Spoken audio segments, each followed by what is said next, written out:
Hello students, आज हम question number 36 से स्टार्ट करेंगे। इससे पहले के क्वेश्चंस 1 to 35 का लिंक डिस्क्रिप्शन बॉक्स में दिया गया है, वहां से आप देख सकते हैं। क्वेश्चन नंबर 36 में हमें प्रोडक्शन फंक्शन गिवन है और हमसे पूछा गया है find the output level when 8 units of capital and 27 units of labour are used. तो हम सबसे पहले प्रोडक्शन फंक्शन हमें क्या गिवन है, Q is equal to 2 K की पावर कितनी है 1/3 और लेबर की L की पावर कितनी है 2/3। हम K की जगह उसके यूनिट्स रख देंगे। कितने हैं यूनिट्स लेबर कैपिटल के 8 की पावर क्या हो जाएगी 1/3 और L की जगह उसके यूनिट्स रख देंगे 27 और उसकी पावर कितनी थी 2/3। अब 8 को हम ऐसे भी लिख सकते हैं 2 की पावर 3 इंटू 1/3 उसकी होल की पावर थी। इसी तरह से 27 को हम क्या लिख सकते हैं 3 की पावर 3 और होल की पावर थी 2/3।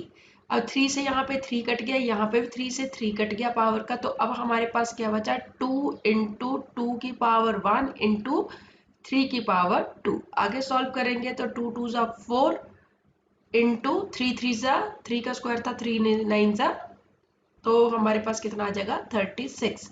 तो 36 जो है हमारे पास क्या आ जाएगा Q आउटपुट लेवल आ जाएगा। यहाँ पे पूछा गया था आउटपुट लेवल, तो हमारे पास कितना आ जाएगा आउटपुट लेवल 36, जो कि ऑप्शन ए में गिवन है, तो ऑप्शन ए हमारा करेक्ट ऑप्शन हो जाएगा। क्वेश्चन नंबर 37 में हमें इलास्टिसिटी ऑफ डिमांड पूछा गया है। क्वेश्चन में क्या गिवन है, a consumer spends ₹240 when the price of commodity is 15 and ₹300 when the price rises to 20।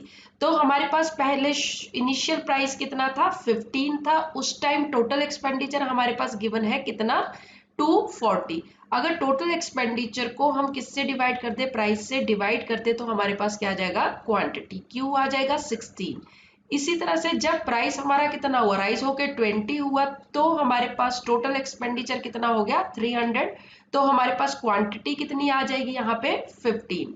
अब हमारे पास इलास्टिसिटी ऑफ डिमांड का फॉर्मूला क्या होता है, इलास्टिसिटी ऑफ डिमांड का फॉर्मूला होता है minus change in Q upon change in P into P upon Q।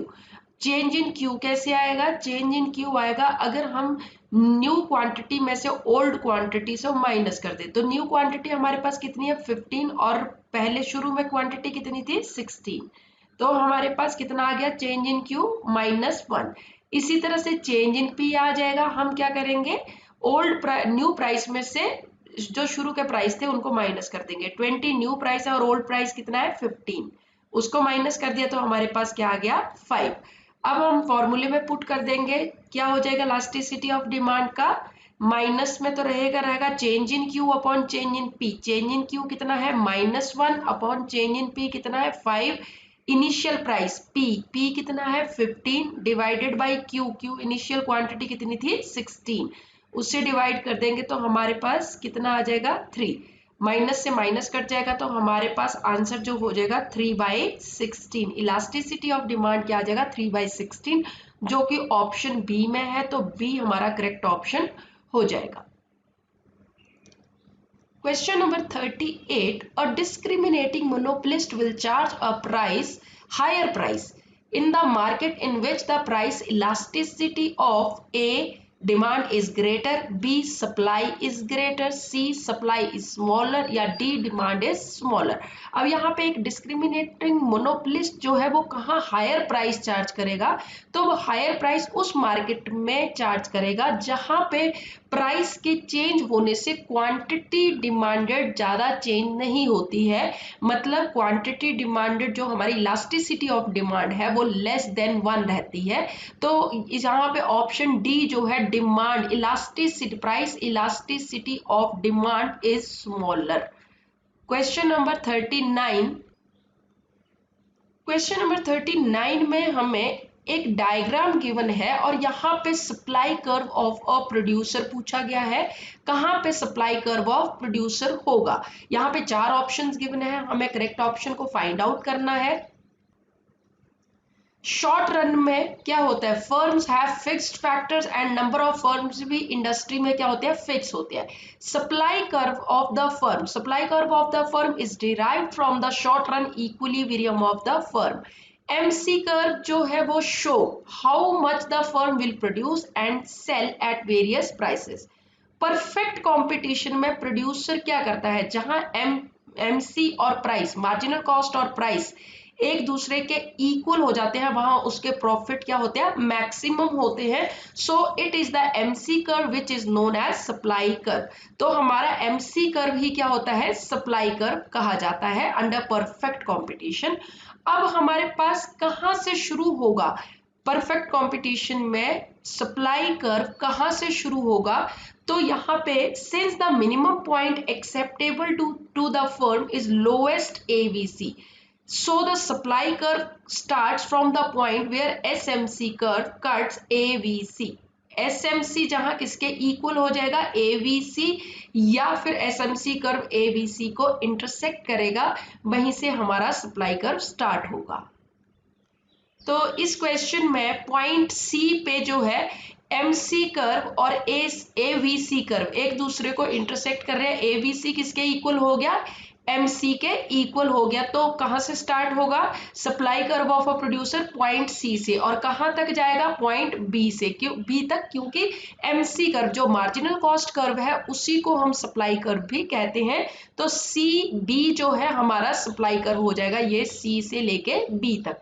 तो यहाँ पे कौन सा ऑप्शन करेक्ट हो जाएगा, बी ऑप्शन, क्योंकि सी बी पॉइंट जो है वो बी ऑप्शन में ही गिवन है। क्वेश्चन नंबर 40 में, for a linear demand curve which of the following is true, elasticity of demand is unity at all points, option A में given है। B, elasticity is constant at all points। C, elasticity increases as one slides down the demand curve, and D, elasticity decline as one slides down the demand curve। अब हमारे पास एक linear demand curve जो है ये है, ये linear demand curve है। यहाँ पे मिड पॉइंट पे क्या होती है, इलास्टिसिटी इक्वल टू 1 होती है, और इससे मिड पॉइंट से ऊपर क्या होती है, ग्रेटर देन 1 होती है, और इलास्टिसिटी लेस देन 1 कहाँ पे होती है, मिड पॉइंट से नीचे। तो इलास्टिसिटी कहाँ डिक्लाइन हो रही है, जब एक नीचे की तरफ मूव करते हैं एक लीनियर डिमांड कर्व पे, तो हमारी इलास्टिसिटी जो है वो कम होती जाती है। तो यहाँ पे डी ऑप्शन में गिवन है, elasticity declines as one slides down the demand curve. तो कौन सा ऑप्शन करेक्ट हो जाएगा हमारे पास, डी ऑप्शन। क्वेश्चन नंबर 41 में, between the two situations for a firm profit maximisation and sale revenue maximisation, the equilibrium for a profit maximiser takes place at, हमारे पास चार ऑप्शन गिवन है। यहाँ पे किसका इक्विलिब्रियम पूछा है, हमारे पास एक प्रॉफिट मैक्सिमाइजर, एक फर्म जो अपने प्रॉफिट को मैक्सिमाइज करना चाहती है तो वो क्या करेगी, अगर प्रॉफिट को मैक्सिमाइज करना है तो एक फर्म प्रोडक्शन तो कम करेगी और उसको प्राइस को हाई प्राइस पे सेल करेगी। तो यहाँ पे बी ऑप्शन जो है वो करेक्ट हो जाएगा, क्योंकि lower output and higher price, तभी वो एक जो प्रॉफिट मैक्सिमाइजर है वो अपने प्रॉफिट को मैक्सिमाइज कर पाएगा। बाकी ऑप्शन जो है वो रॉन्ग है, क्योंकि पहले ऑप्शन में larger output and larger price, option wrong हो जाएगा। सी ऑप्शन में lower output and lower price, ये भी रॉन्ग हो जाएगा, और larger output and larger price, ये भी हमारा रॉन्ग हो जाएगा। तो बी ऑप्शन जो है वो करेक्ट ऑप्शन हो जाएगा। क्वेश्चन नंबर 42 में, product differentiation is relevant to which set of the following market forms. A में monopoly monopolistic competition and oligopoly में, B perfect competition monopoly oligopoly, C monopolistic competition oligopoly oligopsony, D perfect competition monopoly bilateral monopoly. तो हमारे पास जो perfect competition होता है उसमें कभी भी प्रोडक्ट डिफरेंशिएशन नहीं हो सकता, क्योंकि वहां पे हमारे पास क्या होता है, प्रोडक्ट जो होते हैं होमोजीनियस होते हैं। तो यहाँ पे परफेक्ट कंपटीशन में प्रोडक्ट डिफरेंशिएशन पॉसिबल नहीं है। दूसरा, मोनोपोली में भी हमारे पास प्रोडक्ट डिफरेंशिएशन पॉसिबल नहीं है, क्योंकि यहाँ पे जो हमारे पास एक ही प्रोड्यूसर होता है तो उसके जो प्रोडक्ट होंगे वो सेम ही होंगे, उनमें डिफरेंशिएशन नहीं होगा। बाकी मोनोपोलिस्टिक कंपटीशन में प्रोडक्ट डिफरेंशिएशन हो सकता है, ओलिगोपसोनी में भी हो सकता है। तो ऑप्शंस गिवन है ए में, क्योंकि मोनोपोली है तो यहाँ पे पॉसिबल नहीं है। मोनोपोलिस्टिक कंपटीशन में हो सकता है, ओलिगोपोली में हो सकता है, मगर मोनोपोली में पॉसिबल नहीं है, तो ऑप्शन ए जो है वो रॉन्ग हो जाएगा। बी में परफेक्ट कंपटीशन और मोनोपोली दोनों दे रखे हैं, तो दोनों में ही प्रोडक्ट डिफरेंशिएशन पॉसिबल नहीं है, तो बी ऑप्शन भी रॉन्ग ऑप्शन हो जाएगा। तीसरा जो सी है वहां पे मोनोपोलिस्टिक कंपटीशन में पॉसिबल है, ओलिगोपोली में भी पॉसिबल है और ओलिगोपोसोनी में भी पॉसिबल है, तो C option is the correct option. D option फिर रॉन्ग हो जाएगा, क्योंकि यहाँ पे परफेक्ट कंपटीशन और मोनोपोली दोनों गिवन है साथ में, तो यहाँ पे प्रोडक्ट डिफरेंशिएशन पॉसिबल नहीं होता। सी ऑप्शन जो है हमारा करेक्ट ऑप्शन हो जाएगा। क्वेश्चन नंबर 43 में हमारे पास एक डायग्राम गिवन है और यहाँ पे पूछा गया है कि आईसी कर्व अगर इनकम कंजम्पशन कर्व है तो इसका क्या मतलब है। ए इंफीरियर गुड होगी ऑप्शन ए में, बी में बी इंफीरियर गुड होगी, सी में दोनों को इंफीरियर गुड्स बताया गया और डी में ए इज अ नॉर्मल गुड। तो हमारा इनकम कंजम्पशन कर्व क्या कहता है कि जैसे जैसे किसी की इनकम बढ़ती है तो उससे क्या होता है, उसकी इंफीरियर गुड्स के लिए जो डिमांड होगी वो कम होती चलेगी, जिसकी वजह से आईसी इनकम कंजम्पशन कर्व जो है हमारा क्या होना शुरू हो जाता है, लेफ्टवर्ड होना शुरू हो जाता है। तो हमारे पास या बैकवर्ड होना शुरू हो जाता है, बैकवर्ड मूव करता है। यहाँ पे आईसी कर्व जो है देखिए हमारे पास यहाँ से लेके ये हमारे पास अगर सपोज हम आईसी कर्व बनाएं तो जैसे जैसे इनकम, अगर हमारी इनकम बढ़ेगी तो गुड ए है, ये गुड ए है और यहाँ पे गुड बी है, बाय एक्सिस पे हमने गुड बी बना ली। तो इनकम बढ़ेगी तो इनकम बढ़ने के साथ साथ गुड ए की कंजम्पशन भी बढ़ेगी, मगर एक टाइम के बाद यहाँ पे क्या कर दिया है, बैकवर्ड होना शुरू हो गया कि जैसे जैसे हमारी इनकम बढ़ेगी तो गुड ए क्योंकि इंफीरियर गुड है तो उसकी क्वांटिटी जो है हम कम परचेज करना शुरू करेंगे, जिसकी वजह से ये लेफ्टवर्ड मूव करना शुरू कर देगा। तो इसलिए गुड ए जो है हमारी क्या हो जाएगी, इंफीरियर गुड हो जाएगी।